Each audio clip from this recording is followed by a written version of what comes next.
the hypothalamus resets again the set point of temperature by creating vasodilation and then vasoconstriction. What do you do when you're cold? You either shiver, right? Again, you also have piloerection to conserve heat. What else do? Do you move around? Don't you try to like rubber yourself or move around so you can remain warm? That's another way of autoregulation. So musculoskeletal movement. But in addition to that, we also have pathophysiology. I'm not going to ask you anything about it, okay? Just listen to me. Just diseases, all right? You're the point of diseases. So there's other organs that also participate in autoregulation of temperature. So not only the hypothalamus, which is the main organ, you know, the thermoregulation center in the brain, but in addition to that, your thyroid gland releases TSH, right? I'm sorry, it's actually the positive feedback mechanism of releasing T3 and T4 to elevate the metabolism rate, okay? So in addition to that, we also stimulate the adrenal medulla to secrete catecholamines. An example is adrenaline, to produce the vasoconstrictive effect, to conserve heat, right? So those are the major autoregulatory responses that we're going to see here. In addition, we also activate the cascade of cytokines, even though this is not an inflammatory pathway, but having fever by, for example, trauma, or having fever by any major infectious diseases, activates the release of prostaglandin, 2 necrosis factor, that if you remember in patho, 2 necrosis factor is mainly in charge of producing fever in the inflammatory cascade. In addition, there is many other cytokines, such as interleukins, that are released for, again, to create the balance of heat production and heat conservation or loss, okay? So this is basically what is written here. So increasing muscular activity by exercising, the human being tries to also conserve heat and or lose heat by other mechanisms such as radiation, conduction, convection, and even evaporation, okay? So how does your mother or elderly used to, or maybe that has been trespassed to your generations, what do they do when you have fever? Besides giving you Tylenol. Compresses. What about cold compresses? Okay. So basically, if you're in contact with a colder surface, that basically transmit the heatness that the body has into the other surface. For example, if you now lay flat in a very cold surface, your body will transmit that heatness into that surface, okay? What else? That would be the cold compresses. What else? Alcohol? Like, I don't know if that's... Yeah, but that's toxic. So if the patient has fever, you cannot keep the patient like warm, because sometimes they feel cold, they have fever, or they are, They give you a Actually, cold it's bath. contraindicated. Exactly. Actually, it's contraindicated to cover the patient up, because if you cover the patient, the heat will be conserved instead of being lost. So, but taking a shower, that you hated that, I believe, right? So they actually wet you completely in a cold shower and leave you there without being dry, so the water will evaporate. That's a mechanism of heat If loss. that makes you shiver, like, won't you, like, have more heat? It makes you shiver, and one of the mechanisms for heat loss is basically shivering. Okay? Oh my God, thank you. So, again, pathophysiology is for those that just came in, just understanding. I'm not going to ask you this. So, for example, conduction and convection, basically what produces is vasodilation, right?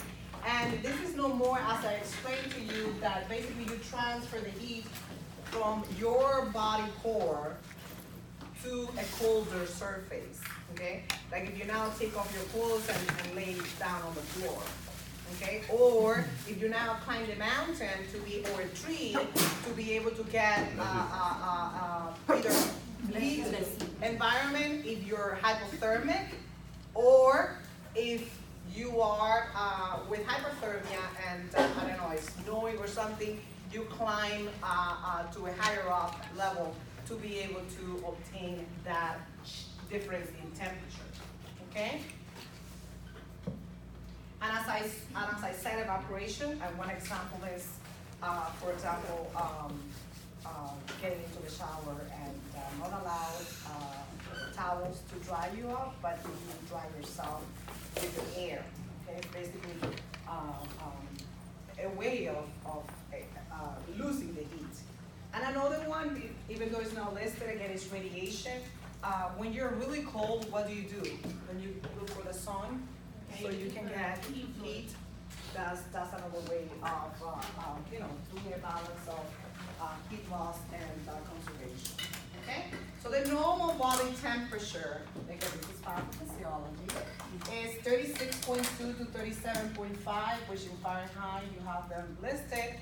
But there is basically changes in variation and gender and also age, okay? Since the baby has a higher brown fat than us, they actually have a higher core temperature than adults. Women, we have more fat than water than muscle. So believe it or not, we have a higher core temperature than males, okay? And elderly population as well, they have different temperature. And in addition, they are unable to reset the hypothalamus the same way that we do.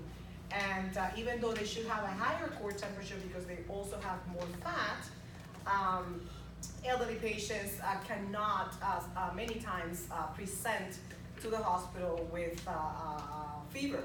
And instead they come normal temperature or hypothermic because they cannot reset the hypothalamus, okay? Now, there's also diurnal variation, and there's variation with hormonal release. When women straight, we have a drop in temperature.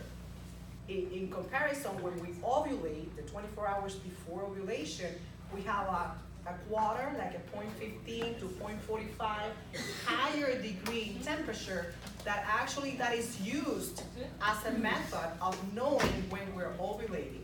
I know that in this country, we have a very small device, the same way that you know if you have HCG release, if you're pregnant or not. You could measure ovulation by urine, but a very old method that we used in third world countries like Cuba, you can take temperature if you're regular, of course. If you have regular periods, a week before your menstruation, you can measure your temperature, and once you see the spike in temperature of at least 1 degree, that's when you're ovulating, and you can have sexual intercourse to become pregnant. So that is also mediated by the circadian rhythm. We normally have the highest temperature between 10 a.m. to 6 p.m. Why? Because the metabolic rate is elevated by the release of phytohormones, okay? In addition to the release of cortisol. And our lowest degree of temperature is between 3 o'clock in the morning and 6 o'clock in the morning. I'm not sure if you have, gone to bed and maybe by moving, you have uncovered yourself and then you feel cold. It's not only the fact that you're uncovered, but also because your temperature normally decreases at that time. Okay? Now, when do you actually get seizures?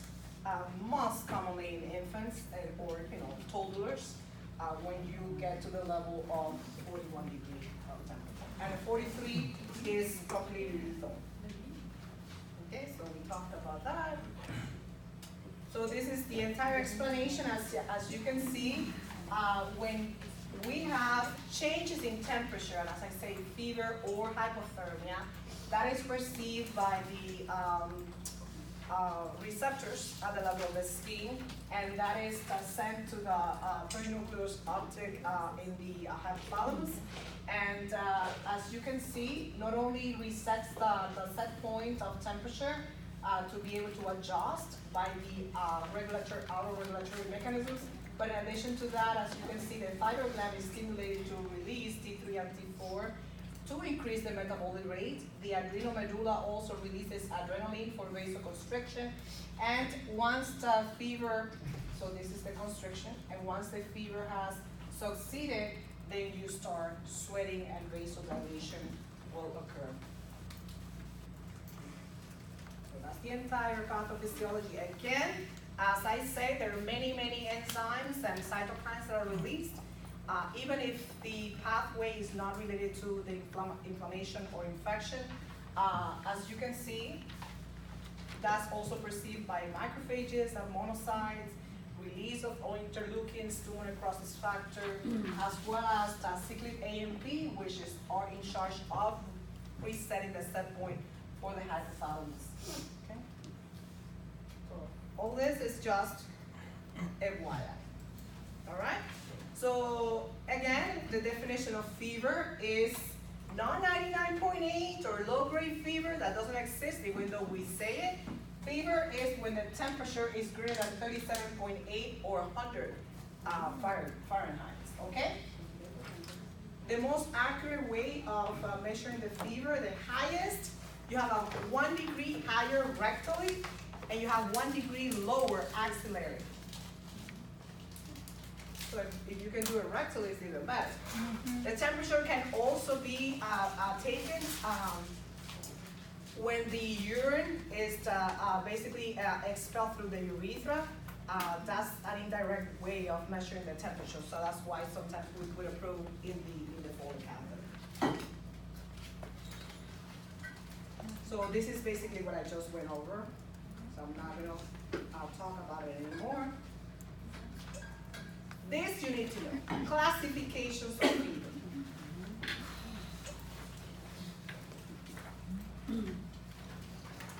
Fever could be intermittent or spiking. Let me just illustrate this. If this is the normal temperature, or 37 degrees, this is your baseline, okay? The intermittent or spiking fever is the fever that spikes and returns to baseline. Do you see it or not? Okay? One of the most common causes, as you can see, is infection, and even more infections in a very close compartment, which are abscesses. We need to know the examples. Okay? The difference with remittent or fluctuating, even though the graph is very similar, the fever never returns to baseline. You see the difference? Okay. And as you can see, even though it's also related to infectious process, most commonly related to septicemias, bacteremia, and even patients that have phlebitis, like thrombophlebitis, peripherally or deep, so DVTs, okay? Could be one of the most common causes for that associated with bacteremia. And unremittent or continuous, the word is telling you, it's continued, never, never, never spike, never, never, never goes to baseline. So if you have, for example, 1 or 2 of fever, the fever will stay at 1 or 2. It might drop a little bit just because you did an intervention, but by itself, it never goes away. The most common cause there are CNS disorders, okay? Have you seen a patient with traumatic brain injury or stroke that the fever is constant? You give Tylenol, might go down from 103 to 101, but because you did an intervention, but then right away goes back to 103, okay? Even in less than 2 hours, okay? So even though patients with severe dehydration from, for example, burns, or massive hemorrhagic shock, or patients that have, for example, heat stroke, can have this type of fever. Most commonly is associated with CNS injuries, okay? Any question? You need to know this, the types of fever. Now, in addition, if you remember, there is another classification of fever that you had in pharmacology or health assessment, which is called hyperthermia, right? So you have hyperthermia or hyperpyrexia, which the degree of fever goes up to even 106, which that is incompatible with life, right? You already might have CNS damage with 103, having constant seizures. But if it's temporary, it can be handled by the hypothalamus, by the regulatory center of temperature, okay? But hyperthermia or malignant hyperthermia, even though again it could happen in patients that also have severe degrees of dehydration or heat stroke, is most commonly present or associated by medications. You had an example of serotonin syndrome and neuroleptic malignant syndrome in pharmacology that we're going to talk again today. Okay?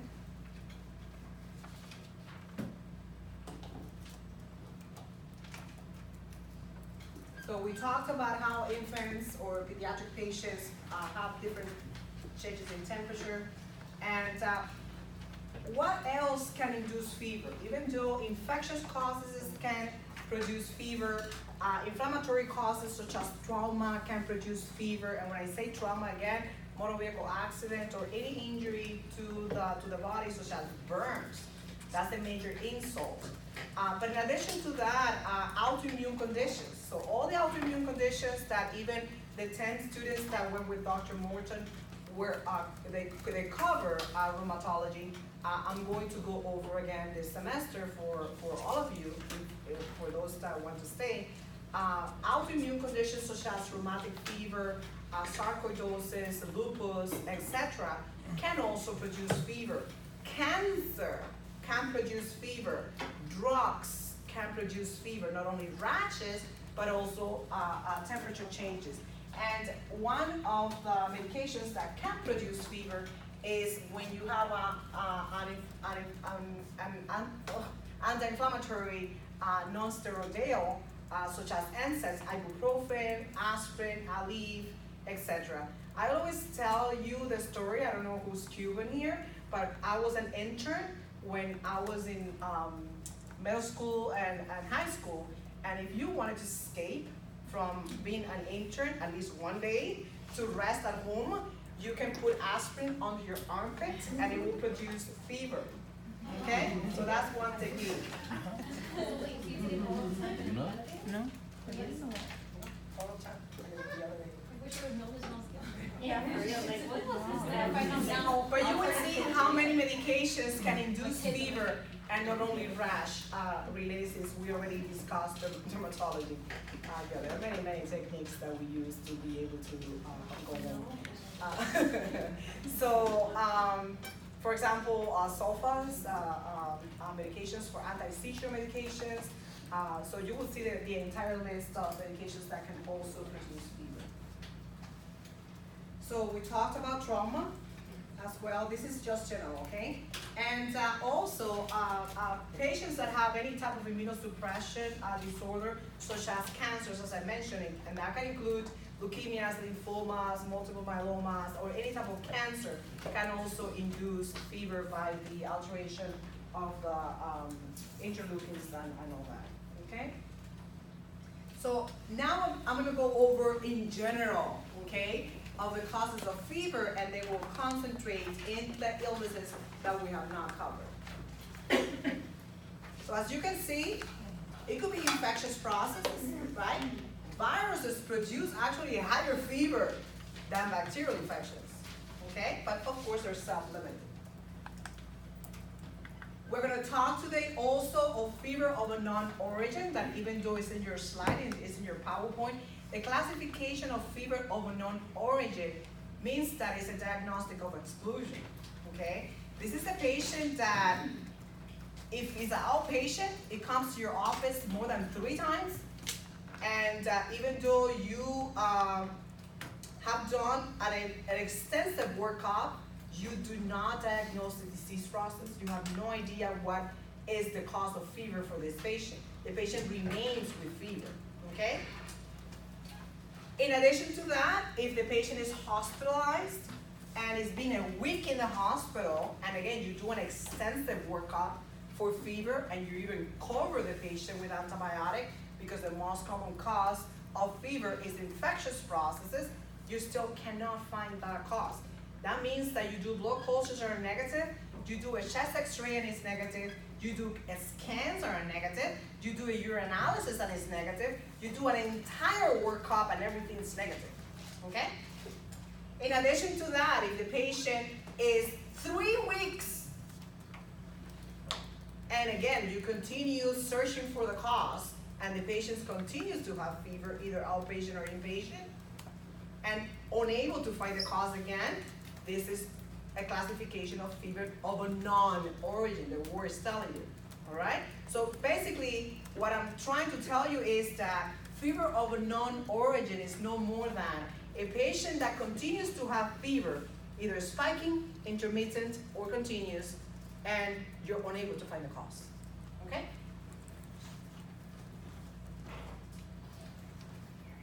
As I explained, autoimmune conditions can induce fever as well. CNS disorder, traumatic brain injury, stroke, tumors in the brain can induce fever, not including what we already know, encephalitis and meningitis. Malignancies can also induce fever. Now, the most common cause of fever is infectious processes. The last and least common is malignancies. And whenever you search for the cause of fever and you're unable to find the cause, always remains infectious. And the more you delay to find the cause, the least the probability of having cancer. Why? Think about it. Patient comes into you and patient has fever. Well, depending on if it's upper respiratory infection or lower respiratory infection that we know that most commonly are related to viral, the first thing that you might do to this patient is do a watchful waiting event, treat the symptoms, bring the patient back. If the patient gets better, most likely they will never come back to you. But if they don't get better, they come back to you and they say, I continue having fever. So what will you do next? You put the patient on antibiotic according to whatever symptom the patient has, right? Thinking that it's either, again, brain-related or upper respiratory or lower respiratory or UTI related. Depending on the symptoms that the patient would have, you put the patient on the empirical antibiotic treatment related to the condition. Even though you're still haven't able to find the cause, yes or no? You will do what? At least at CBC, there's no leukocytosis, there's no neutropenia, because also, again, there's neutropenia related to fever as well, like neutropenic fever in patients that are immunocompromised. CMP is completely normal. You do a minimal chest x-ray, normal. Maybe the patient has cough and you go on and you do a CT chest, negative. You do a urinalysis, negative. If the patient has nausea and vomiting, maybe you do a CT abdomen without contrast and it's negative. If the patient has changes of mental status, you might do a CT brain, negative, MRI, negative. So if you have done CT brain, CT chest, CT abdomen, even if the patient has bone pain and you do an MRI of the bone or bone scan and it's negative, and you haven't been able to find a tumor, what are the probabilities of having cancer on that patient? None. None. So that's the reason why I say, and it's important for you as a practitioner and an exam as well, that the most common cause of fever is infectious. And you treat as infectious until proven otherwise. You search for the cause, but the longer it takes you to find the cause, if ever, the least the probabilities of having cancer. Test question.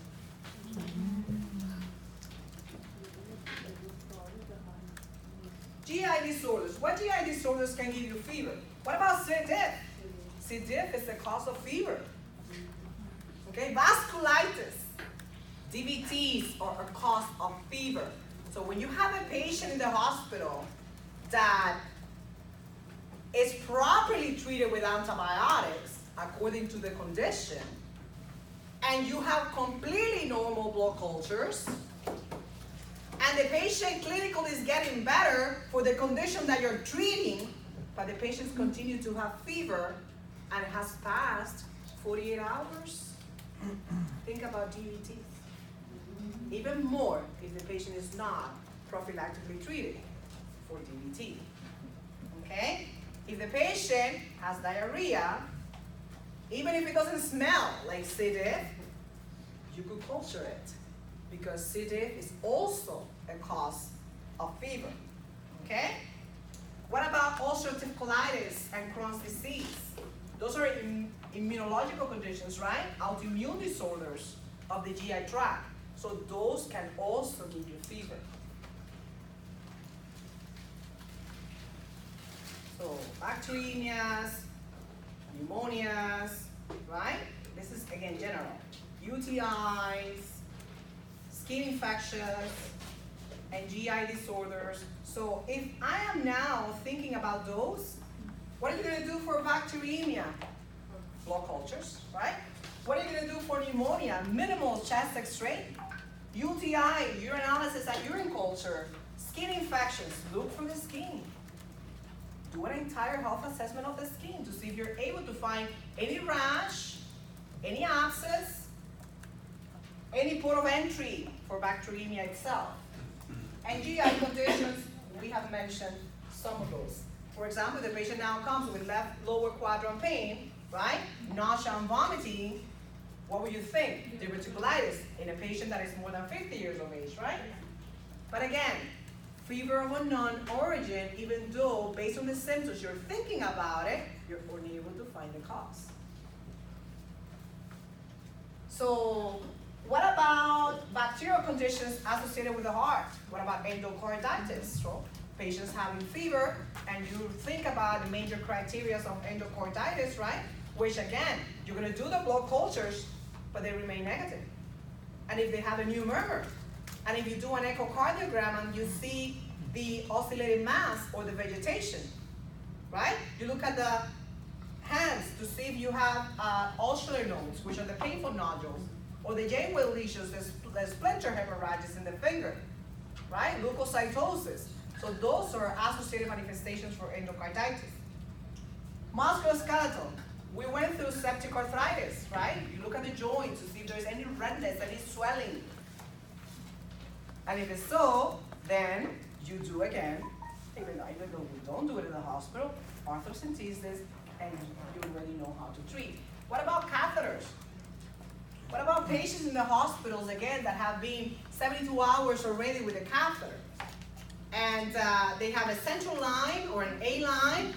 What do you do first to every single patient that is hospitalized? Try to remove the catheters as early as possible. But in addition, if it's peripheral catheters, look for the peripheral catheters to see if you see any redness, any line track of thrombophlebitis. That is the cause of fever as well. And then we're going to talk about each of them. What's the most common time of presentation? And since we are having a cause for fever, which is osteomyelitis, let's talk about osteomyelitis, which is in your prior PowerPoint. And then we cover both like this. What is osteomyelitis? It's an infection of the bone, right? Well, how can you get the bone infected? Well, the bone can be infected either by continuous infection spread, which if you have a sacral ulcer, that can penetrate into the pelvis. Or if you have an ulcer in the malleolus of your chin, right? That can also penetrate in the tibia or the fibula. Do you understand what I'm trying to tell you? It's just a wound. You now had a trauma on your knee, and because there is a major trauma, or either a fracture, that skin infectious process can penetrate deeply into the bone.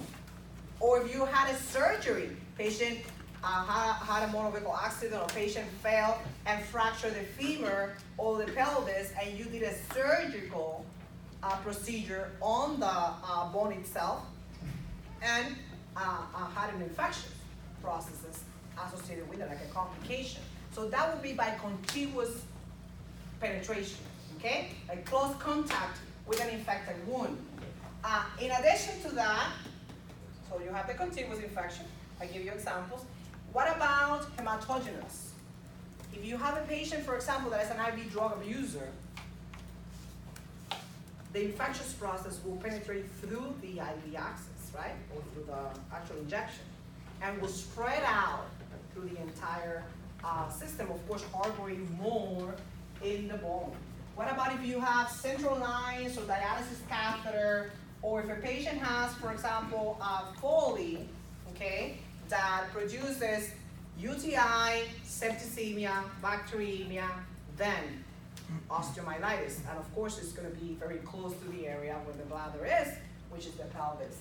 Now, when a patient has sickle cell, if you remember sickle cell, what happens is there's major hemolysis, right?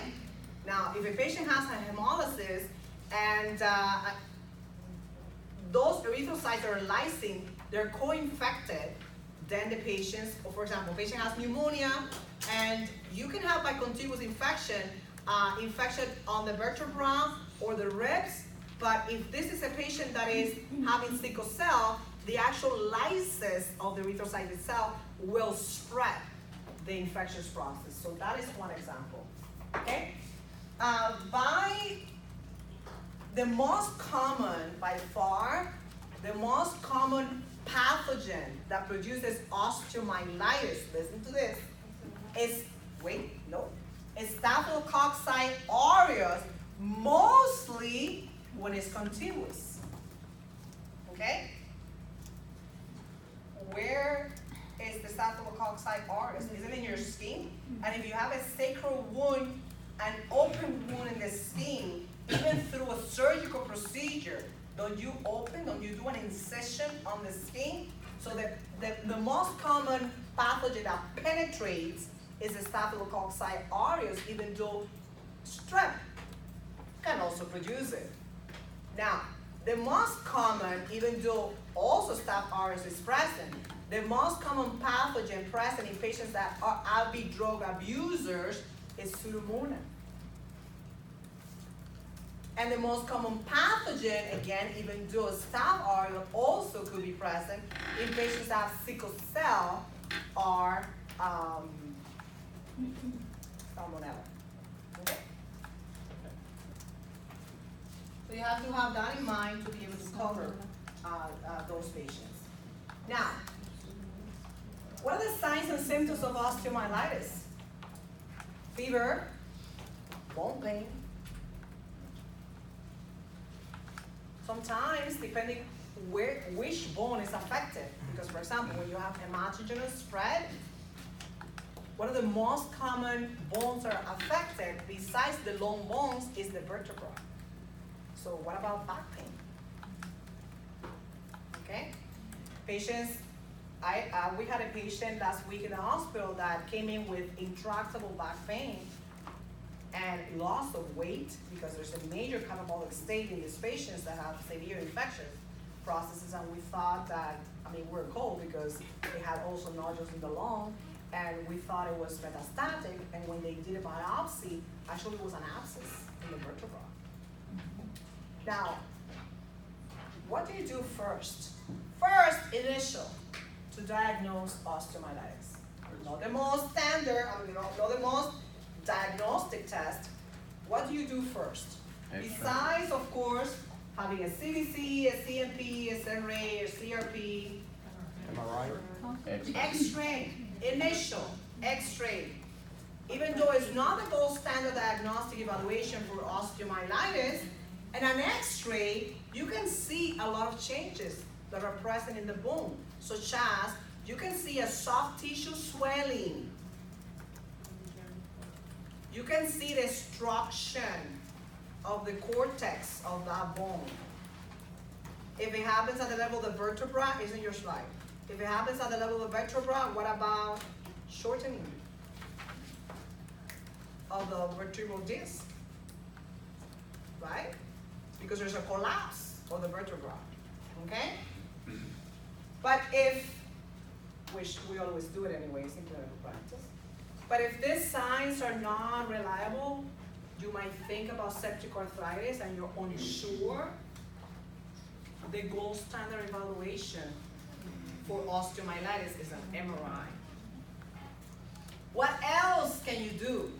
You can do a CT scan, you can do a bone scan, you can even label the erythrocytes with technetium or indium. Okay, so it's just a marker. Okay, it's a radioactive marker that basically will tell you as well that the patients have osteomyelitis. What else can you do? What do we do to this patient? We thought it was cancer, so we did a biopsy. And it was actually an abscess in the paravertebral. Good for him. Okay? Now, of course, you always do this by paper before antibiotic use, but when you're actually suspecting this, the patient will be on empiric antibiotic already anyways. Okay? So MRI, MRI, MRI is the gold standard evaluation. Initial X-ray. Okay?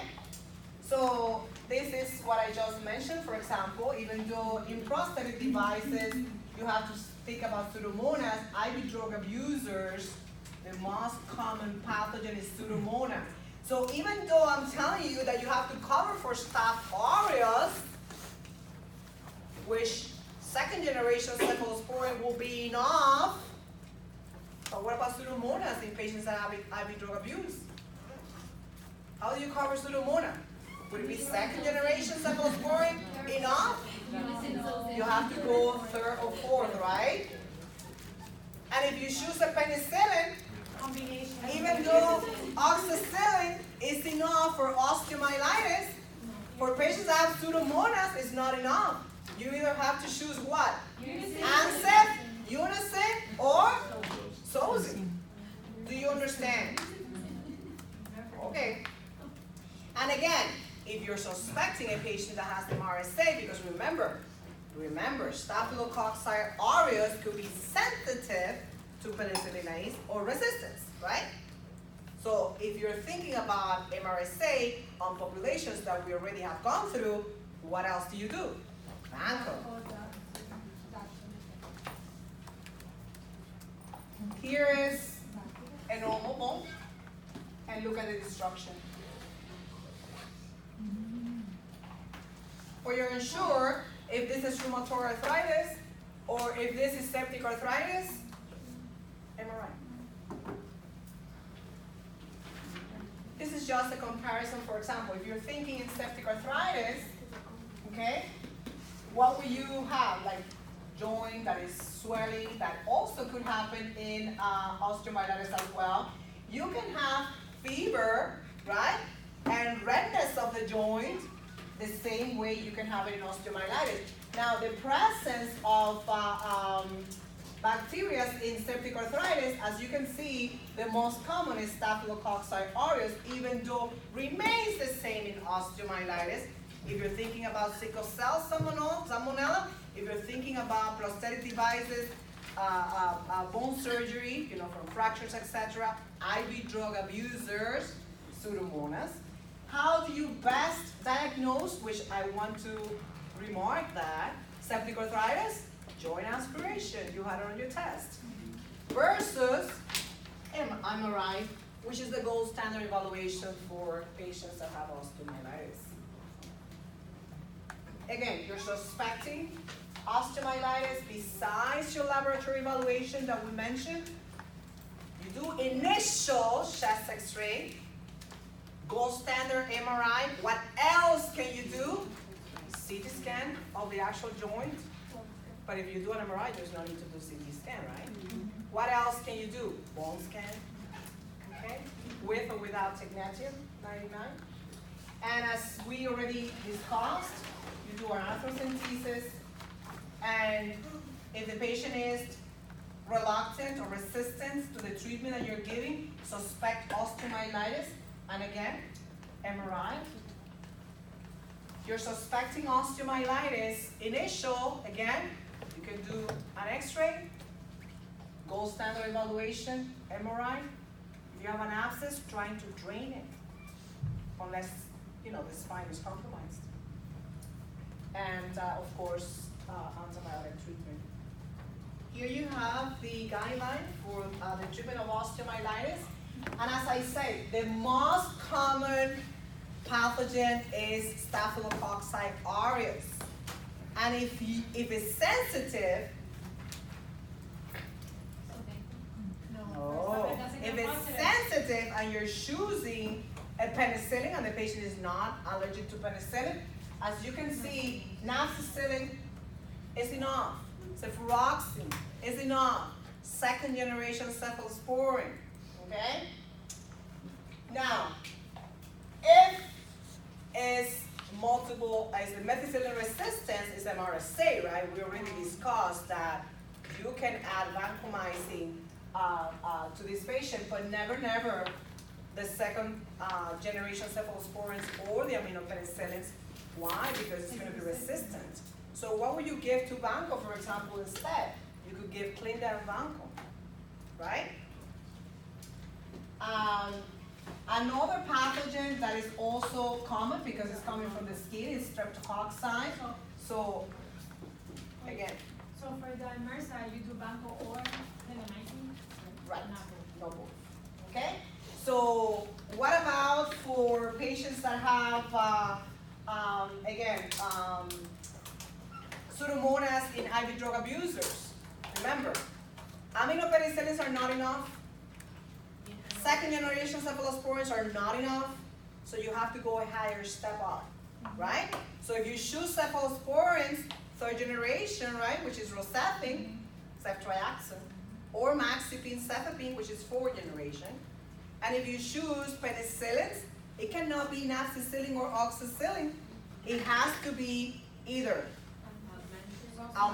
no outpatient. Osteomyelitis has to be treated inpatient. So you give either ANSET, right, or piperacillin tazobactam, which is Zosyn.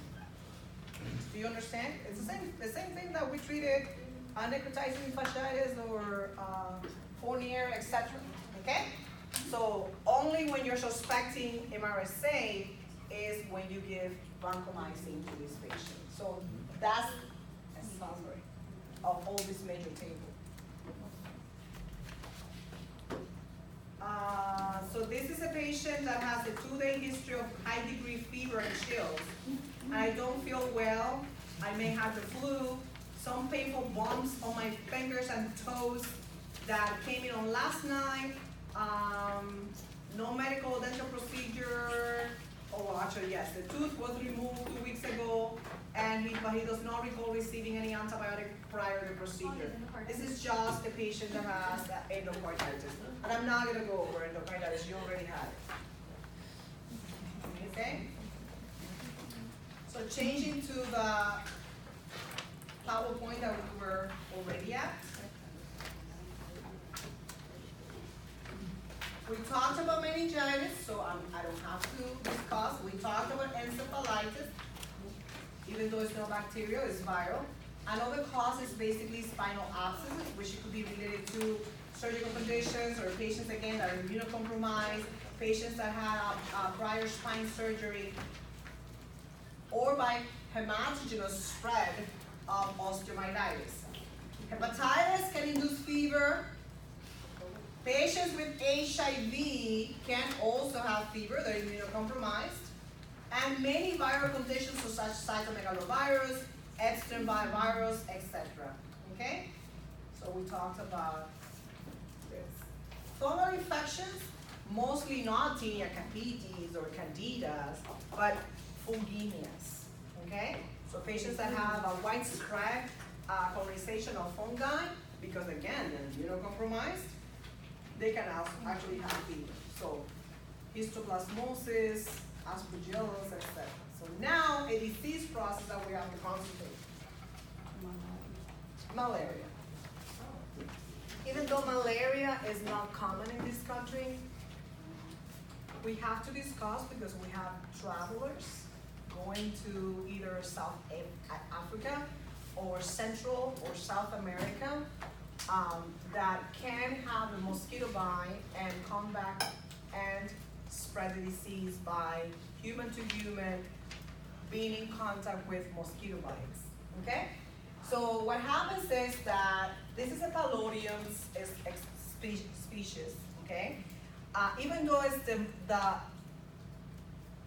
not the most common way of transmission, it's the only way of transmission in the United States because this disease process is completely eradicated and is only carried or transmitted in this country by humans traveling to endemic areas and bringing them back here, okay? What happens is that once the mosquito bites, the actual parasite, okay? I'm not gonna mention the actual names of the parasites, but the actual ophorocyte, which is the actual egg, okay, is deposited in the bloodstream and rapidly travels to the liver. Because to be able to multiply and produce a disease process, the main target organ is the liver, okay? So once it colonizes and multiplies and matures this egg in the liver, not only produces liver failure, okay, but also second spreads at the level of the erythrocytes and produces a major vasculitis and hemolysis, all right? So patients, as you can see, not only will have skin manifestations of fever, shivering, and chills, and also signs and symptoms like flu-like symptoms. Patients might have myalgias, etc.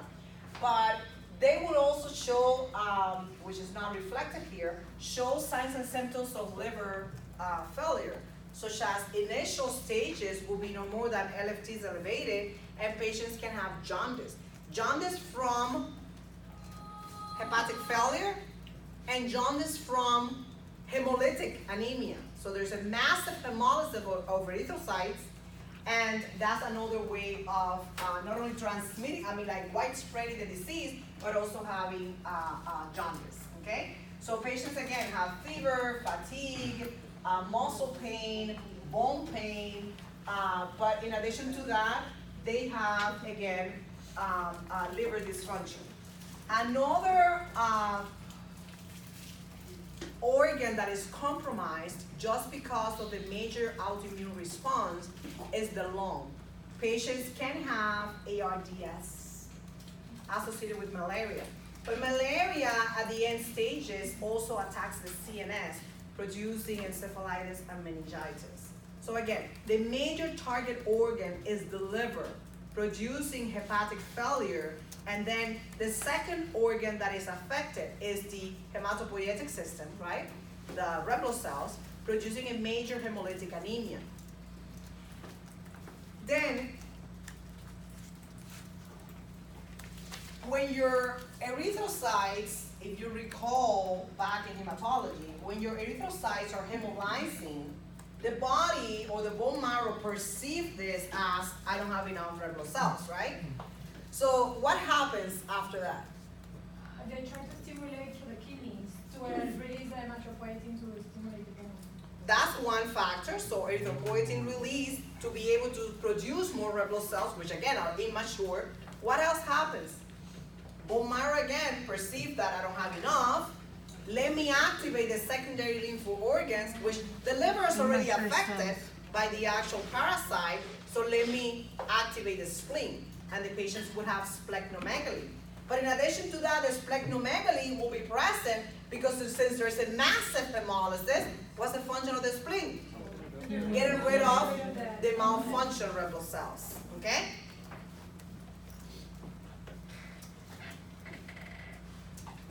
How do you diagnose malaria? It's actually a blood test. It's an immunoassay. You could do a protein chain reaction. You could measure the antibodies released by the falciparum colloidum, But yeah, that's why I didn't want to mention the names. I know. The polio, the parasite, okay? So basically, are immunoassays that are done, as a blood test. Immunoassays. PCR. Yeah, PCR, protein chain reaction. Okay? What? Now, why would you think, let's see who has the answer.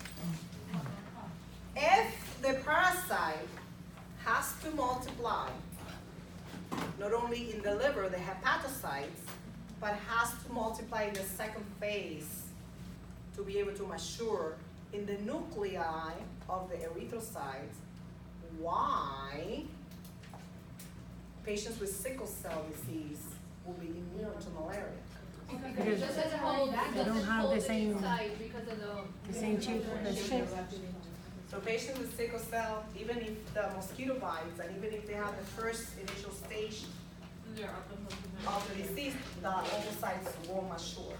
So the disease will never spread and produce the hepatic damage and the CNS damage or anything like that.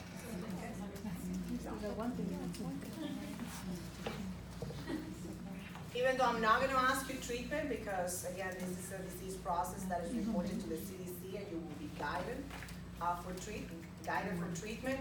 The first treatment for malaria is called artenomycin, the medication, anti-malaria, and another one is chloroquine. Okay? Yes. Another disease that can produce fever that we didn't cover is another parasite, which is called toxoplasmosis. Okay? Toxoplasmosis,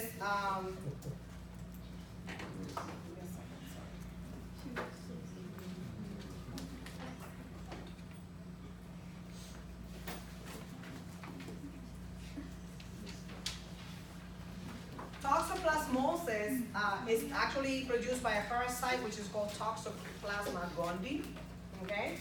That, as you can see, basically is harbored the majority in the cats. And not only in the urine and the feces of the cat, wherever the cat urinates or defecates, and that can include the cat litter that humans manipulate, or contaminated water or soil that can be in contact with animal products that we eat. So raw meat that we consume can be infected with a cyst of the or oocytes of the parasite, and then we get infected.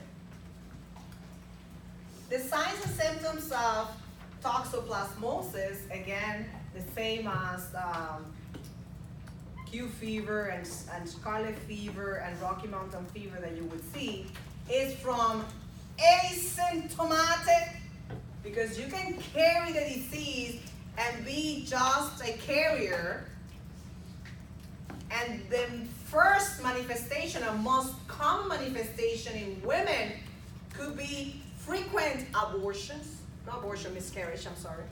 Frequent miscarriages. To the point of having, again, flu-like symptoms after the incubation period of 7 to 15 days, and then having exactly the same manifestations of the previously mentioned disease. So, as you can see, you can have, again, frequent miscarriages in the female. So please, if you are trying to become pregnant, don't manipulate cat feces or urine. All right? Because you can have the antigen-antibody complex in your bloodstream dormant until you become pregnant, and there's repetitive miscarriages without known cause until you do the PCR testing. Another manifestation, again, that can affect a skeletal muscle, so patients can have, again, fibromyalgia up to the point of rhabdo. Patients can have liver failure, the same as the previous disease that we just discussed, to as well vasculitis and hemolytic anemias, and CNS disorders. Toxoplasma also can be deposited in the retina and have retinitis, uveitis, and blindness. I've seen a lot of toxoplasmosis in Costa Rica when I did medical school in there. How do you diagnose? Exactly the same. You do antibody testing by PCR in the blood. And the treatment, again, I'm not gonna ask you treatment because again, it's not as common in this country, only if you manipulate catheter improperly. And don't wash your hands and then cook, or you, I don't know, eat your nails or something, all right? So, sulfasalazine, pyrimethamine is two other medications that are given. I'm not gonna ask you that. Just have awareness that this is a disease process of fever. And again, how do you diagnose and the manifestations. Another disease that you had already in health assessment is the temporal arteritis, right? Or giant cell arteritis, which is a very common cause of unilateral headache, right? Which is retroorbital as well. That is basically, again, an inflammatory autoimmune condition of the temporal artery that not only can produce severe unilateral headache, but also might be associated with amaurosis fugax. Remember that? Okay? And remember that the way you diagnose it is only by biopsy of the temporal artery, and the treatment, since it's an autoimmune condition, inflammatory disease, giving you prednisone.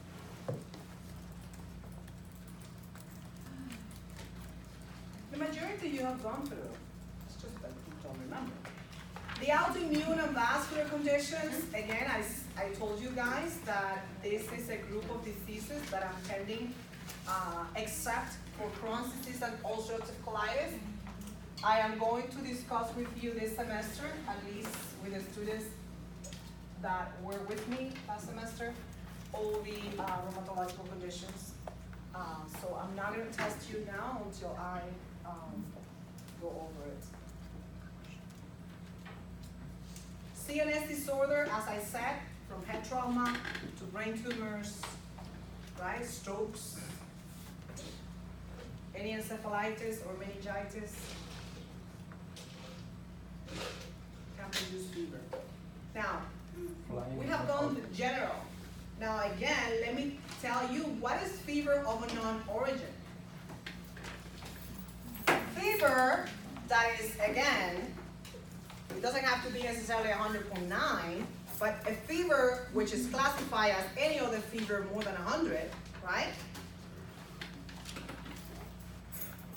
The patient comes recurrently, or the patient is being hospitalized for a certain amount of time, we're gonna go over that in a second, and you still cannot find the cause, okay? So you have a fever for at least 3 weeks, and you have done extensive diagnostic workup, and you can't find the etiology. If it's inpatient, you keep the patient in the hospital for a week, and you can't find the cause. Most likely the patient leaves and come back again. Outpatient, which is not included in this classification, but now is included, comes to you 3 times or more to your office and remains with fever, and you can't find the cause.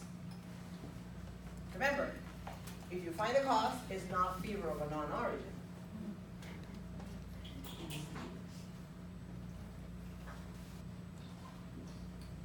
If you look in a patient that is more than 65 years of age, the most common cause for the elderly are the rheumatological conditions. But overall, in any age, in any stage, in any patient, in the entire population, infectious. And you're going to treat as such. okay? So remember that I have to cover geriatric too. So don't tell me in slide 60-something, it says connective tissue. Elderly patients, connective tissue, overall, the entire population, infectious. Okay? If you look, malignancies, 12 in elderly, but in the entire population, rare.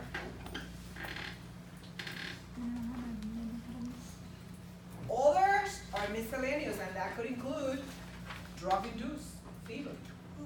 Okay? Some patients have factitious fever. Example that I gave you, that I put aspirin in my armpits. So, in addition to that, I don't know if you have seen family members provoking fever.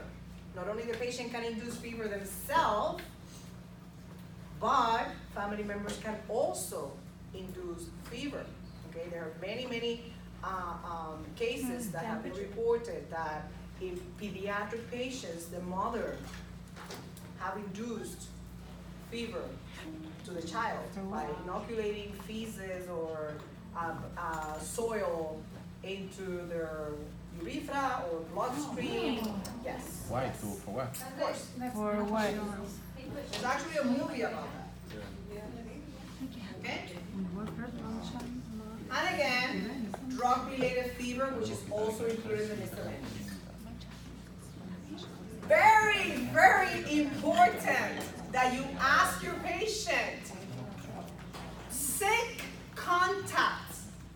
Have you been outside the country for at least 90 days? I mean, the last 90 days.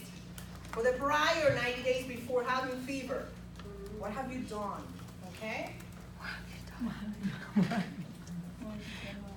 Besides, of course, the entire physical examination, again, looking for CNS symptoms or skin disorders that are not highly visible. All right? You're going to do as any other patient, you're going to do the entire workup for any infectious process, right? According to the symptoms. Because why would I do a CT brain or CSF analysis if your mental status is okay and you have no neurological focal deficit, right? If you're completely intact and you're telling me the entire history, the least that I will suspect is having encephalitis or meningitis, right? But if you have dysuria or frequency, I would do first a urinalysis and urine culture. So according to the symptoms, you're going to do the entire workup and extend if that continues to be negative. Blood cultures, the entire chemistry. Remember that vasculitis can also induce fever. So at least coagulation and liver function test. So if you're thinking about upper or lower respiratory tract infections, if you're thinking about sinusitis, you know, even though we normally don't do x-ray of the sinuses or CT of the sinuses based on guideline, unless the treatment fails, you will think about possible sinusitis and treat accordingly empirically. And if the patient continues having fever, then you might do an x-ray or CT of the sinuses. If you're thinking about pneumonia or bronchiectasis or tumors in the chest x-ray first and then CT of the chest. If you're thinking about a BE, which can also induce fever, CT angiogram of the chest. So, since the infectious processes are the most common cause of fever, and that fever of a non-origin anyways, depending on if you're coming from Cuba, you're coming from Haiti, right? What will you think first? TB, right? Any respiratory condition that is transmitted through airborne or droplets, right? Like for example, my husband, we went to Jamaica, and I have to do stories sometimes, so you can click it, right? Mm-hmm. So we went to Jamaica, and we did like a tour through the river, and it was highly advised to get mosquito repellent, right?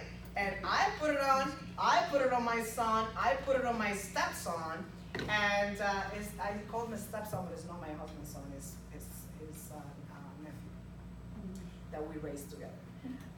So I apply to them, but my husband is the type of guy that says, nah, not sunblock, nah, that's sticky, don't put it on. Guess what? Who got all the mosquito bites? Him. Who got dengue? So, listen to the stories. Listen to the stories of the patient, okay, or family member. No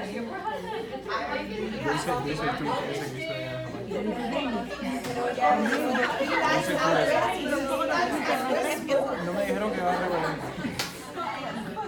Ova and parasites, guys. Ova and parasites, Salmonella, Shigella, Giardia, amoeba, also produce fever. So think about where you're coming from. You live in this country, and I'm going to Cuba, and now I come back. Besides the fact that I have diarrhea, or maybe nausea, or vomiting, or abdominal pain, I have fever.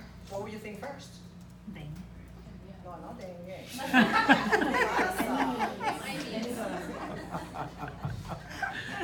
Malaria. Now, the more you dig into infectious causes, the more you look at the medication list, because there are many medications that can induce fever, right? The more you're gonna dig into possible cancer, right? And you would do it by nature without even thinking about it, because again, if my chest x-ray is normal and I still have lower respiratory symptoms, what are you gonna do next? CT chest, right? Go straight to CT angiogram, because with that, you can kill two birds with one stone. PE plus cancer, right? Or pneumonia that you're unable to see on chest x-ray. Remember that chest x-ray is like a picture from far, right? That you claim not to see the defects, right? So you tell, when I'm having a picture taken, I say, go away, so you don't see, because I don't do filter, I don't know how to do that. So, if I don't know how to do that, you have to stay away from me, right? So you don't see my major defects. That's a chest x-ray, that's how I explain the patient. So, my chest x-ray goes normal, what will you do another CAT scan? Radiation. No, it's just a picture from far, I don't see the details. Let me see it closer with the CT chest, okay? And you're ruling out PE plus possible pneumonia plus possible cancer. And if you, for example, have nausea and vomiting and you do a KUV, what are you going to do next? CT abdomen. I don't see any tumor, right? If you're bleeding through the rectum, you're going to do a colonoscopy, right? So you do so many tests based on symptomatology of the patient that you're already, without knowing, ruling out cancer. Right? Now, if I don't see it, and I see, for example, neutropenias, or thrombocytosis, or thrombocytopenia, what are you going to think first? Possible myeloproliferative disorders such as leukemias or lymphomas or multiple myelomas. And not only you will do a bone marrow biopsy and rule that out, right? You're going to call hematology, oncology on board. And once that is ruled out, again, the more time it takes for you to diagnose the condition that produces fever, the less likely is to have cancer. Now, but in addition to that, patients are immunosuppressed that have not only cancer, but are on chemotherapy or radiation therapy. Patients with HIV, any patient with, for example, rheumatological conditions such as rheumatoid arthritis or lupus that are on immunosuppressive therapy, those patients can also become neutropenic and have, in addition, fever. Even though many don't manifest fever and the country come with a normal temperature or hypothermia, neutropenia itself can induce fever as well. Patients that are on transplant and are immunosuppressed, right? Or, again, patients that, as you can see, have any kind of myeloproliferative conditions such as leukemias or lymphoma. What about patients that are on broad-spectrum antibiotic that can also become neutropenic and immunocompromised? In addition, I'm now going to discuss or test the most common rashes that are present in pediatric patients. But patients with rashes, like viral conditions, not only can produce an exanthema or a rash, but can also induce fevers. It's an inflammatory condition. So why not having rubeola or exanthema subitus of the neonate, or having varicella, etc., any type of viral condition that can not only produce rashes, but in addition induce fever. Syphilis. Syphilis normally does not produce fever, right? Remember that syphilis, you have the chancre, which is the primary lesion, and then a week and a half or like 7 to 10 days after, you can have the secondary syphilis, which is only a rash, okay?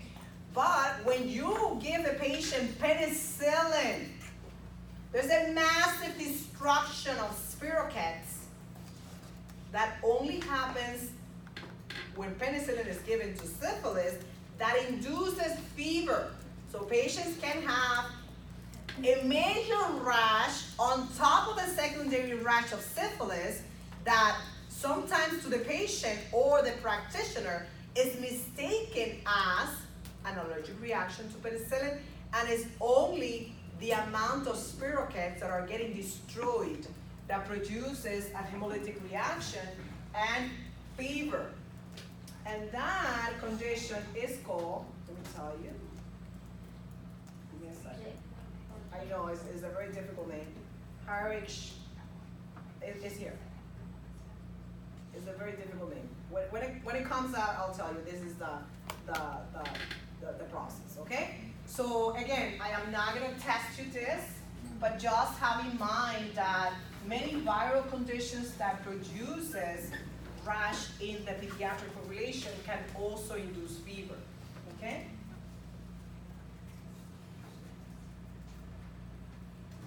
What about the disorders that we already went over? Can a patient with impetigo have fever? Yeah. Can a patient with cellulitis have fever? Yes. Can a patient with Stevens-Johnson syndrome have fever? So any staph or strep condition or scarlet fever that we went over, Kawasaki in the pediatric population, toxic shock syndrome that we already have discussed, okay, or Scala syndrome or epidermal necrolysis can also have fever.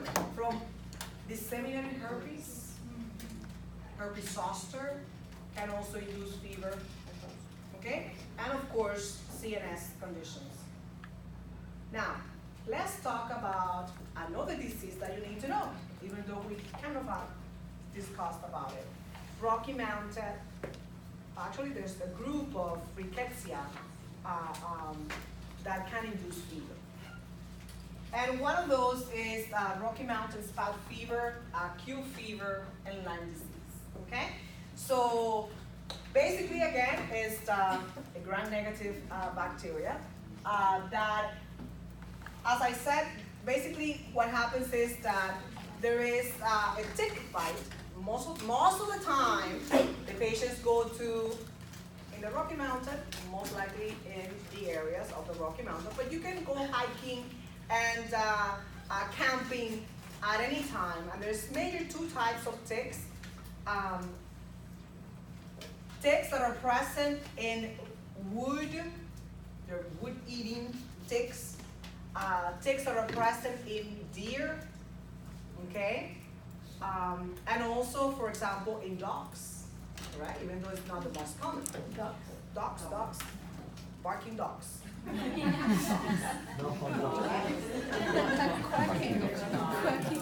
So again, what happens is, as I said, the tick will bite, okay? And when the tick bites, there's again hematogenous spread, and again the most likely affected organ here is the hematopoietic system to be able to be spread.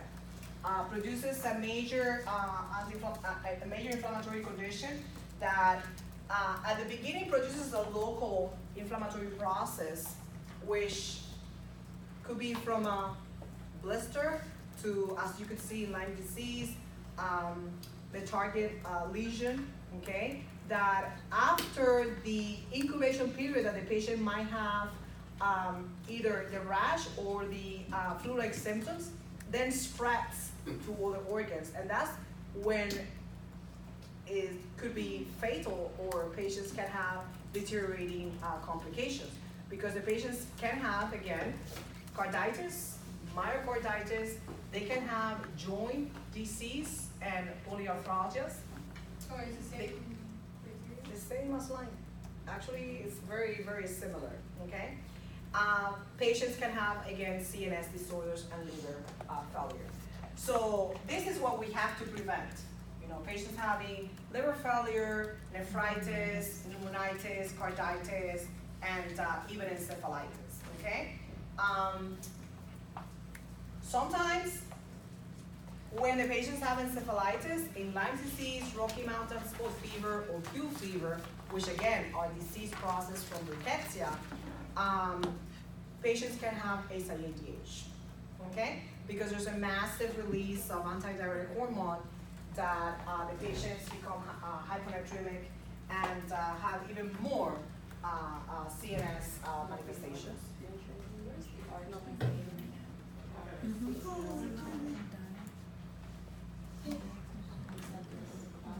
Yeah, the pathogen. So this one is Rocky Mountain. Yeah, this is Rocky Mountain. Now, the more specific, listen, the more specific rash for Rocky Mountain spot fever, again, Lyme disease is mostly the target lesion, right? It's basically what you see, and it doesn't spread out, okay? It will spread into the erythrocytes and then hematogenous spread to other organs. The most specific rash for Rocky Mountain fever is that the patients would have, since again, it targets the erythrocytes, the vascular tissue, producing a vasculitis, and that hemolysis that is present, the rake of red blood cells, produces petechia, right? So patients would have petechias in the palms and soles, and then rapidly spread this vasculitis, these petechias, into the rest of the body, most commonly in the trunk and the back, okay? Of course, the difference is that, you know, when you press, it doesn't blanch, so that's the characteristic of petechia. But again, the patients can have fever, that's basically why we're discussing the cause of fever. If it's pressed to the joints, producing polyarthralgias, right? Muscle and joint pains. It goes to the liver as well, producing liver failure and abdominal pain, and the LFT is elevated. Patients will have, again, CNS disorders later on. So a normal flu-like symptoms manifestation with a rash, but this rash is highly characteristic of, again, petechial reaction in the palm of the sole and then spreading out through the rest of the body. We need to cut it on time because, again, what's going to happen if it goes into liver damage, CNS disorder, and joint disorders, and carditis, and myocarditis, and pneumonitis, etc. Patients' mortality increases, right? And the complications associated with that is also high.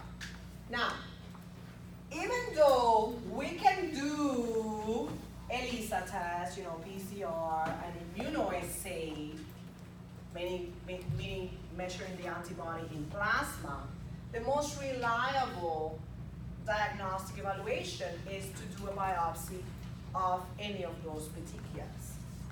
Okay? All right?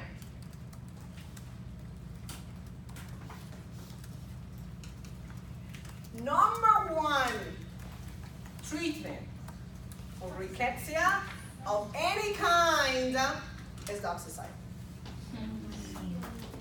Now, it doesn't mean that what you would see later on in Lyme disease or in Q fever is that now research studies, listen to me, now research studies have proven, and it's coming, it will be new, okay, that amoxicillin is as equivalent as doxycycline.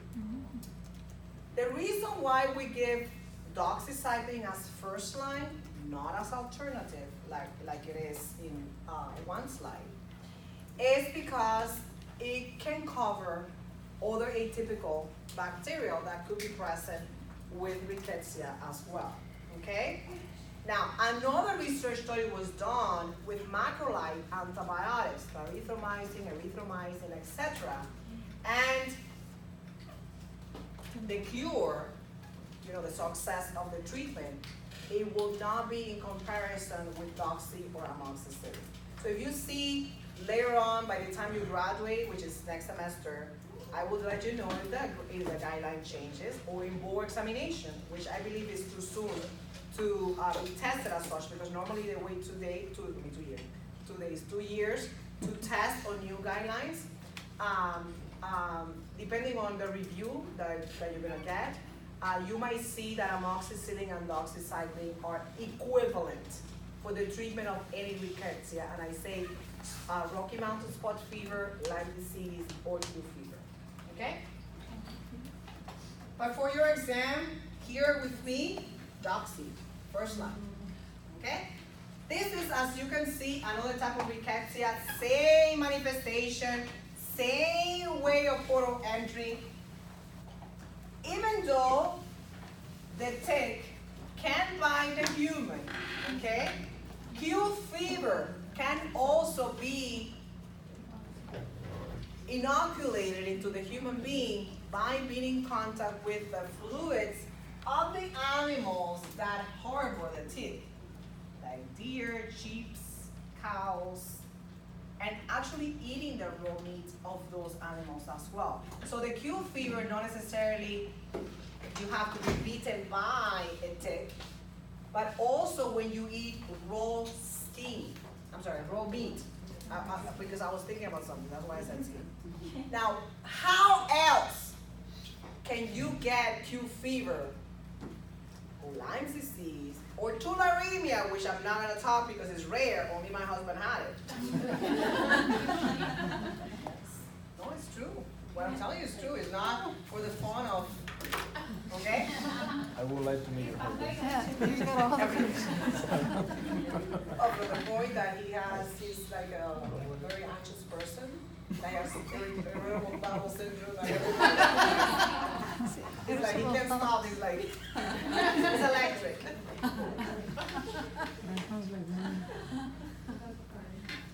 I don't know if you guys, but I've seen it the first time when I saw my husband doing it. But when you hunt and you are ready to, when you kill the animal and you're ready to like prepare the meat, right? They hang the animal, right? And they do certain cuts, and then it's called skin. Yeah.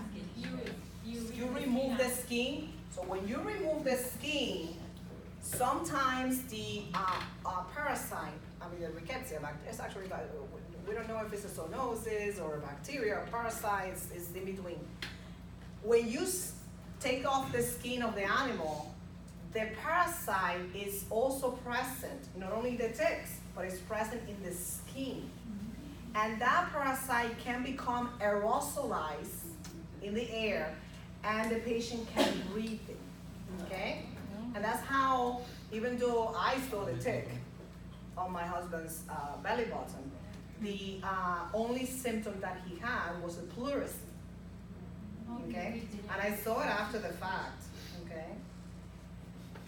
He had cavitary lesions in the lung that everybody thought that it was cancer because it smokes. And it was just that he inhaled the parasite through droplets, okay? Because he does everything himself. He takes the skin off and he prepares the animal, bears, deers, you can name it. I really, really eat, how do you call the meat that is not processed? Organic? Organic. I am a really organic person. I don't eat from the supermarket. So,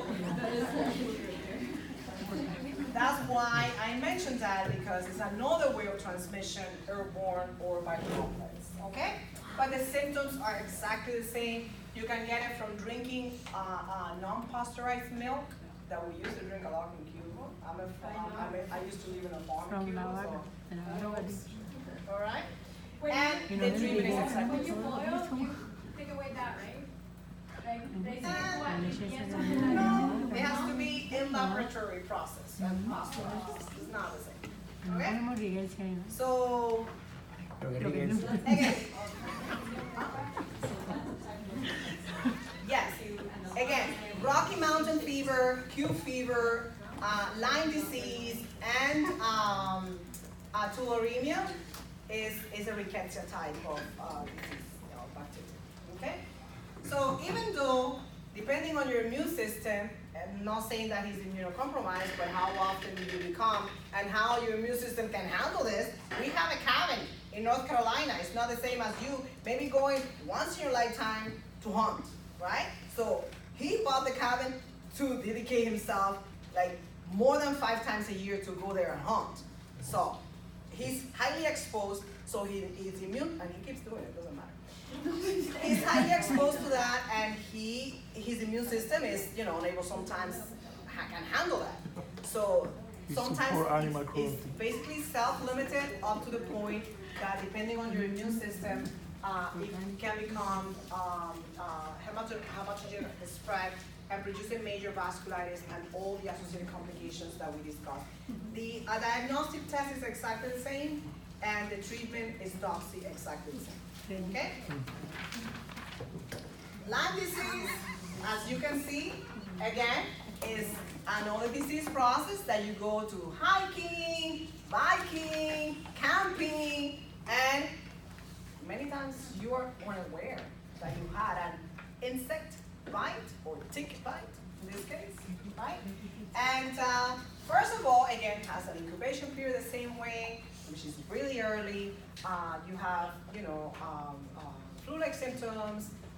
Then you develop a rash, which is again the bullseye, the target lesion, which has the central clearance, and rapidly spreads onto major organs. And again, that's the stage that we have to avoid. All right?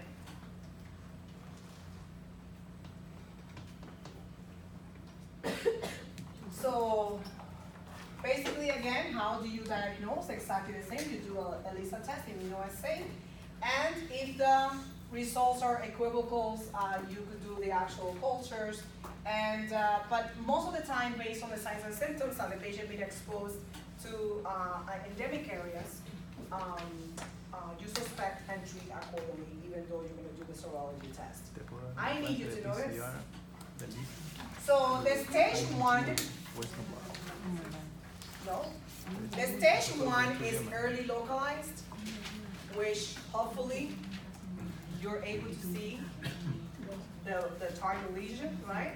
Because sometimes it's in extremities where you're highly exposed to insect bites or tick bites, but sometimes it could happen in the back, and if you are completely alone and you miss that period, like sometimes it's there 15 days to a month, I have no idea, and it's completely alone. You should have a life insurance. I'm not thinking properly. So basically you have this rash.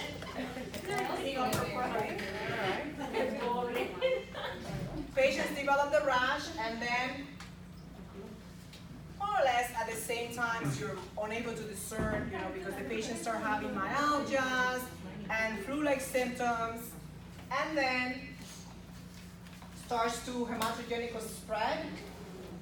The first 2 common organs will be cardiac, so the patients can have carditis and pericardial effusions and valvulopathies, okay, up to the point again of endocarditis. And the latest of the stage, it will be spreading through the rest of the organs. Patients have liver failure, renal failure, encephalitis, polyarthralgias, and that's what you have to avoid. So this is basically based on the time of presentation So as you can see, depending on the book that you read, that's why I say the erythema migrans, which is this bullseye, is highly associated with a period of having flu-like symptoms. So sometimes you might read one book that has both stages united, like as a one, which is called early stage, and other books will separate into early, latent, and late. But the late is the one that we have to prevent, which is no more than they're spreading out to other organs and producing carditis, pleuritis, pericardial effusions, arrhythmias, patients have nephritis, liver failure, and even to the point of encephalitis. This is the slide that I do not want you to get confused. Erase alternative, so you don't get confused. I added this slide because the new guidelines again says that several research studies have been done, and amoxicillin is highly effective and equally effective as doxycycline. Now, what is not, as and cefuroxime as well, the second generation cephalosporin, is equally effective to amoxicillin and doxycycline. Even though clarithromycin is an alternative of treatment, try to stay away from macrolide antibiotics. There's a high resistance.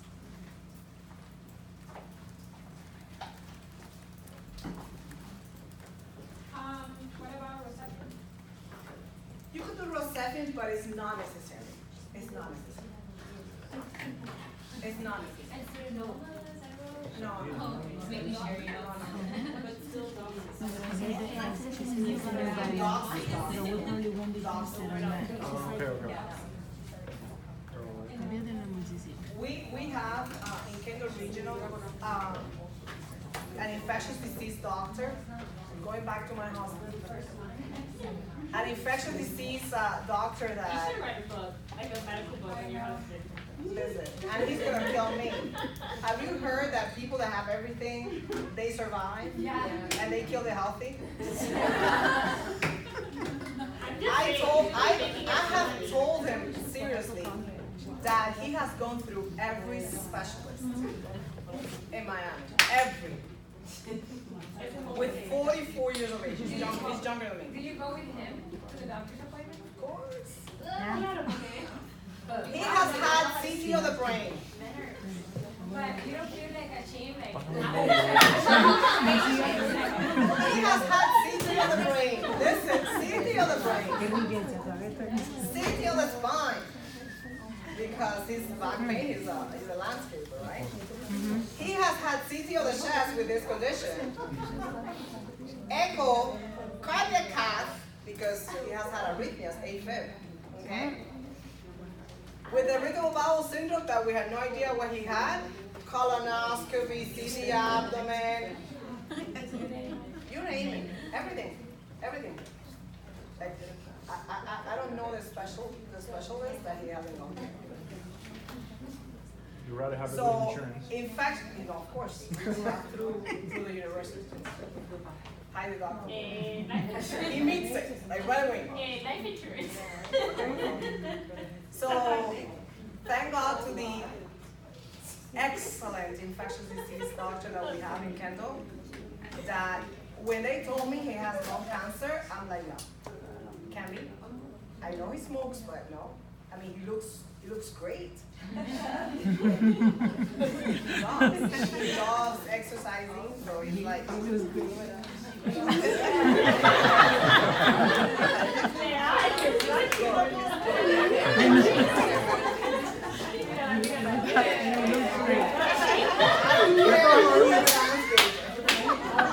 So I'm like, he hasn't lost weight. I mean, he doesn't have symptoms of cancer, and this happened from one day to another. I call the infectious disease and listen, I don't know what's going on here, but you have to check him out. I have no idea what he has, but I know he has no cancer. And then he started asking questions. He even told me you have to step aside because I have to ask him, I mean, up to the point of HIV. And I was dying after I called him, because, oh my God, imagine that I have HIV now. And he's Kendall Regional, where I work, and people where I work know me also at the university. So I was praying, because he's a good looking guy, you know? You never know. So, yeah. So then, he said, after he interviewed him, he told me, don't worry about it. I know what he has. I'm like, what does he have? He's like, he told me he hunts. And let me tell you something, even though it's rare in this country, that disease, I had it on my board and I will never forget, because I did not make it on that question.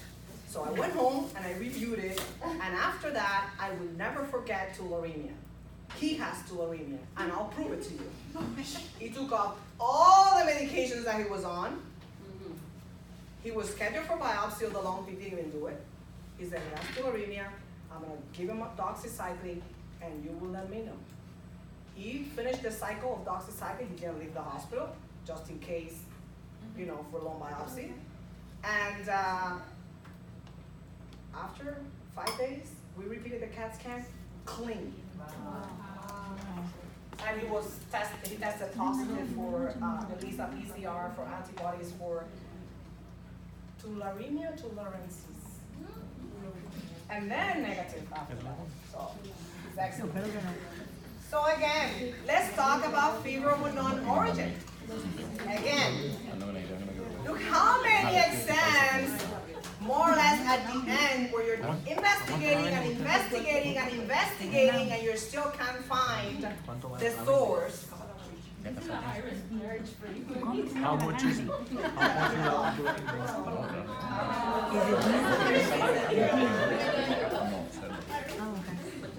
Again, what I wanted to get from fever of unknown origin. Professor, Again, is there anything that we have to do to the meat to be able to eat it and not get this?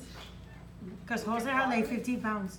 Oh, but this is a pork hog, wild hog. cook it properly, huh? Yeah, right. Oh. Like in a pressure cooker. I got it 2 days ago. Not raw.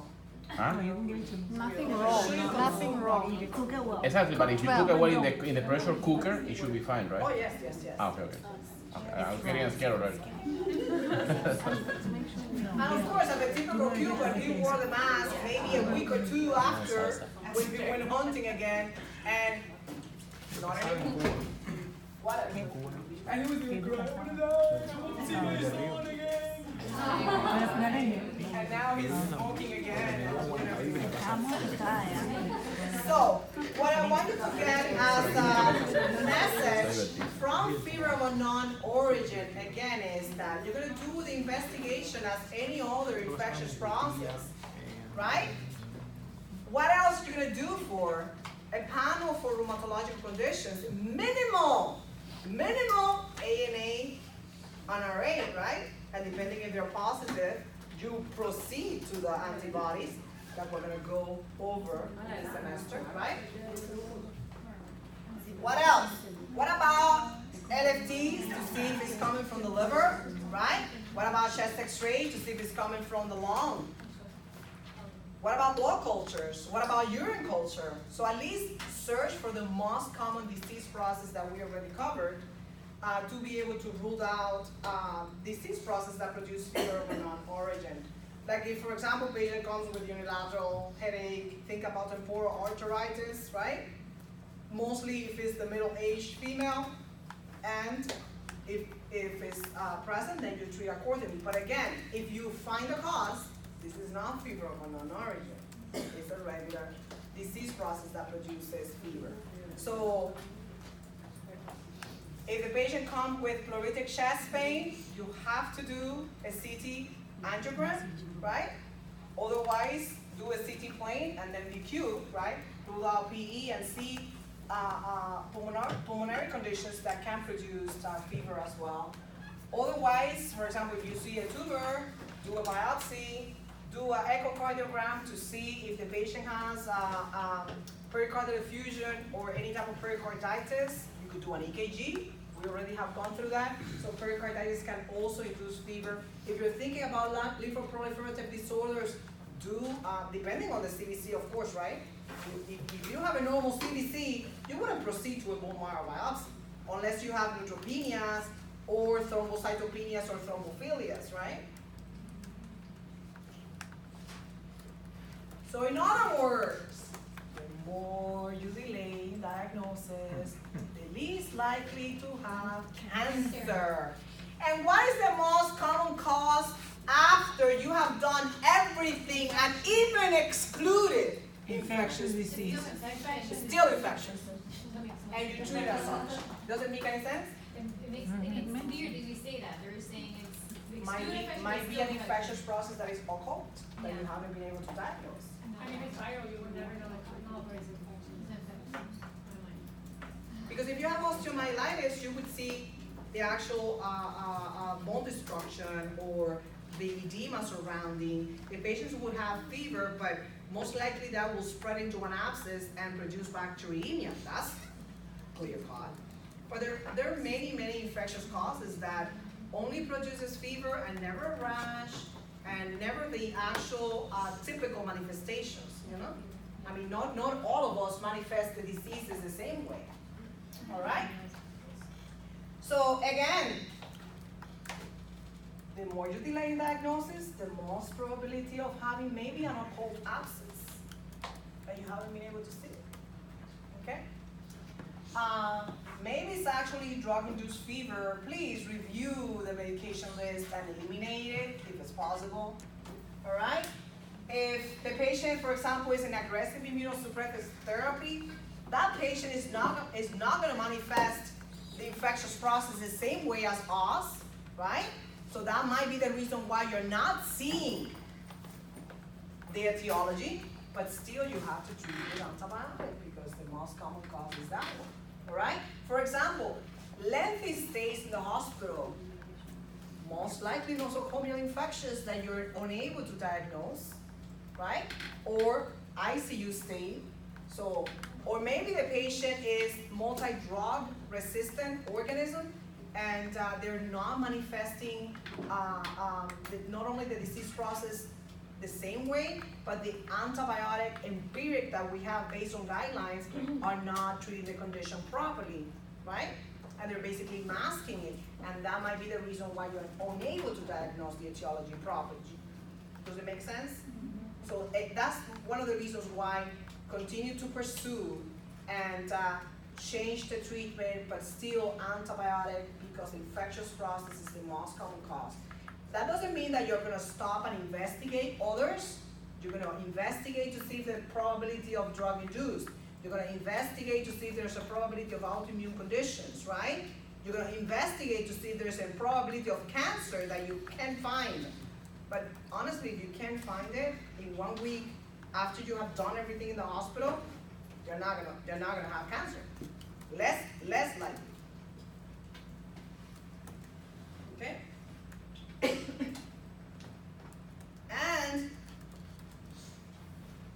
the patient keeps coming to you and keeps coming to you and you keep going and doing more workup and sending to specialists, and the patients have fever.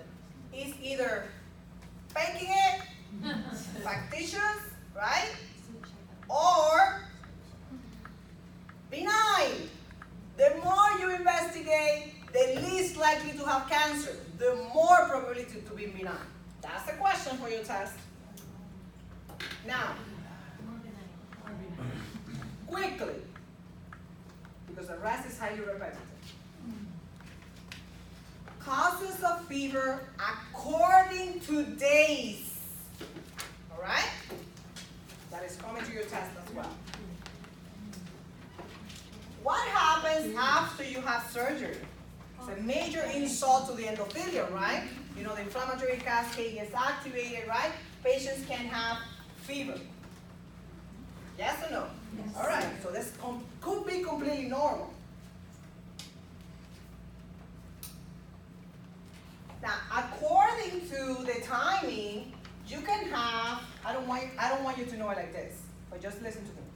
According to the timing, you can have, within hours of surgery, due to the endothelial insult, having fever, okay? The earlier, the more benign. The first week after surgery, and we're gonna go by hours now, the most common cause in 24 hours after a surgical procedure is atelectasis. Atelectasis. It's coming, it's in your slides. Don't write, it's there, okay? Now, the more I advance, I have to think about thrombosis events. And the more I advance, I have to think about infectious processes.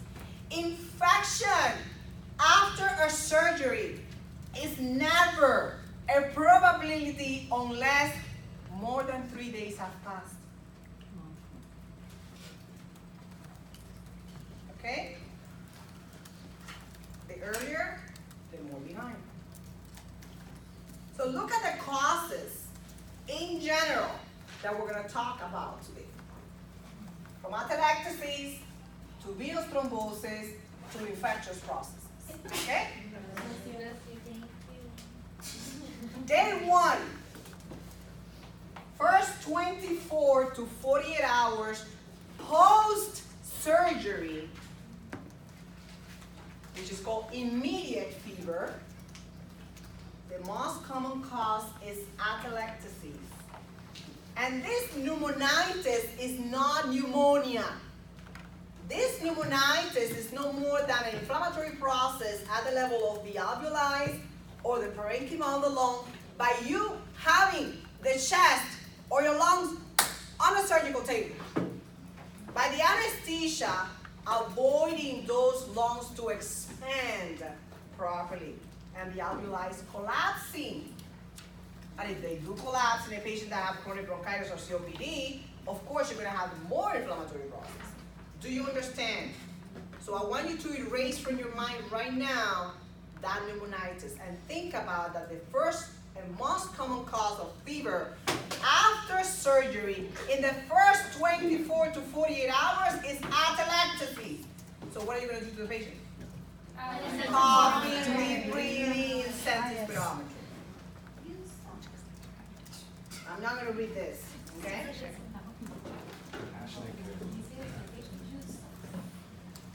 Now, as I said, who's going to get pneumonitis, even though I want you to erase it in your brain?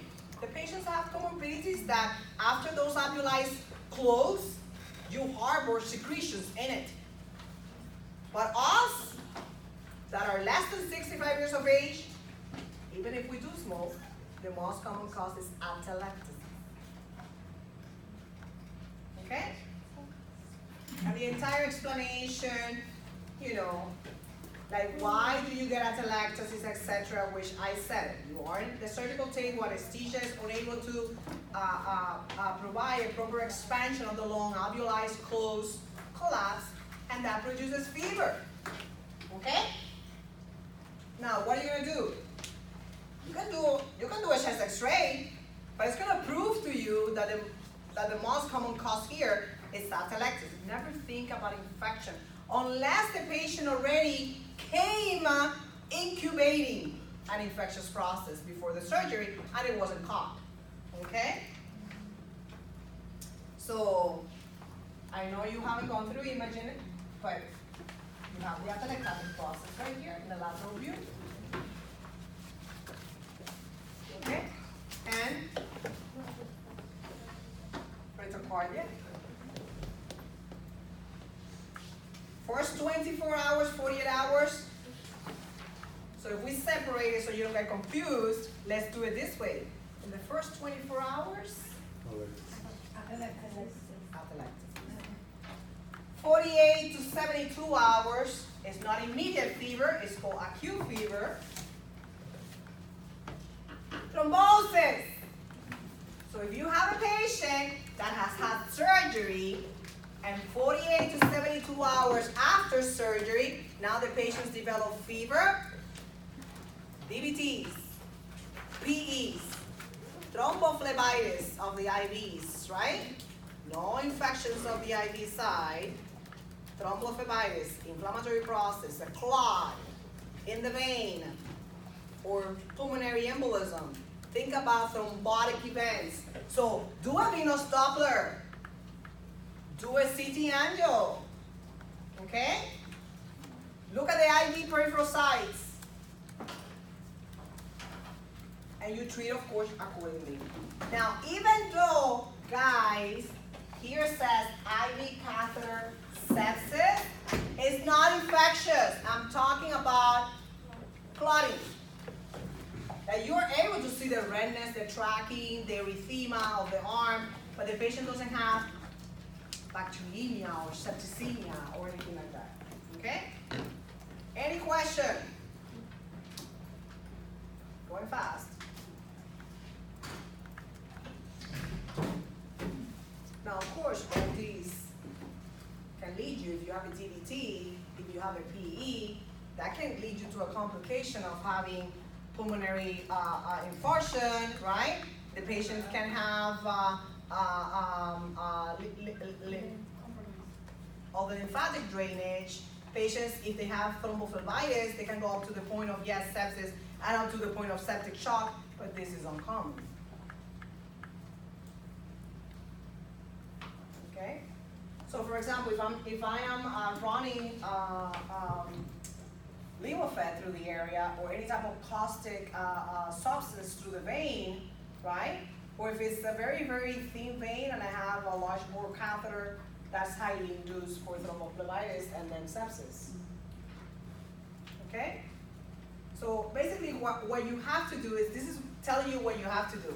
If you're thinking about DVT, do a venous Doppler. If you're thinking about PE, do a CT angiogram. If you're thinking about thrombophlebitis, remove the catheter, right? Eyes, elevation of the extremity, etc. So you can read all that. If you're running a caustic or hypertonic solution, try to put a central line and run it properly. After 72 hours, what do you think is the most common cause? Even though still, listen to me, even though still you have high likelihood for thromboembolic events. Give me 1 second. Wait. You know this, how to treat PE and all that. Infectious processes. But not infectious processes of the wound itself. That doesn't occur until the 5th day. Secondary infectious from a central catheter, from a Foley catheter, from maybe ventilator-associated pneumonia, right? If the patient has had surgery, maybe CABG, and hasn't been discontinued from the ventilator. Do you understand? You don't think about having wound infection, abscesses of the area of the surgical incision until 5 days have passed. Unless it was already to begin with a contaminated surgery. Okay? That's different. But do you assume that if they come like If they come really early, I mean, if you actually are able to prove that the surgical wound is dehisced and is oozing, is draining purulent material, that was not a good surgical technique. Okay? So UTIs, right, and you know already how to diagnose and how to treat, right? And if it's related, for example, ventilator-associated pneumonia, you know how to diagnose and treat. If this is related to a central line catheter infection, you remove the catheter, right, and you treat accordingly. You don't have to actually go one by one. Huh?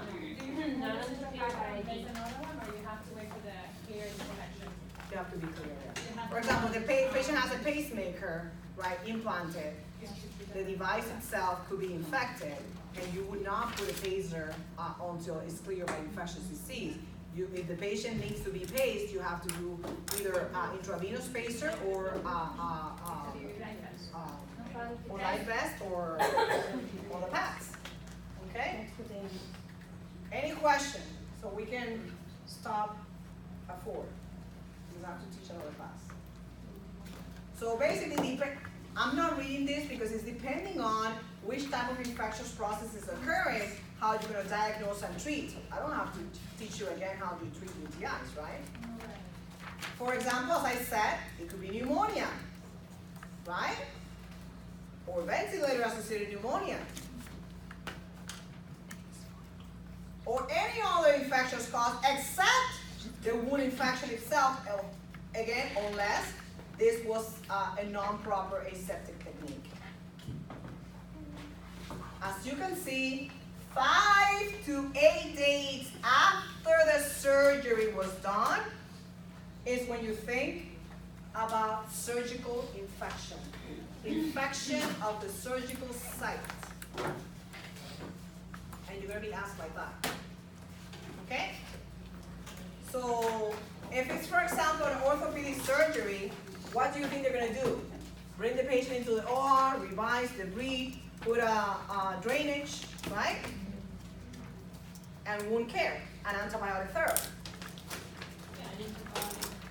And you, of course, you will see signs and symptoms of surgical infection, because I'm not saying that in the first 24 hours you're not gonna assess the wound, right? Because the patient recently had surgery. But most likely what you would see is an intact skin, normal skin, no dehiscency, no drainage.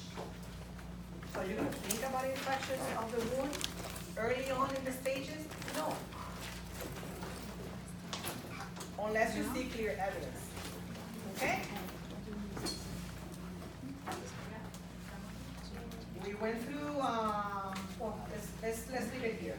I mean, 69. Stop at the zero. Let's stop at the zero.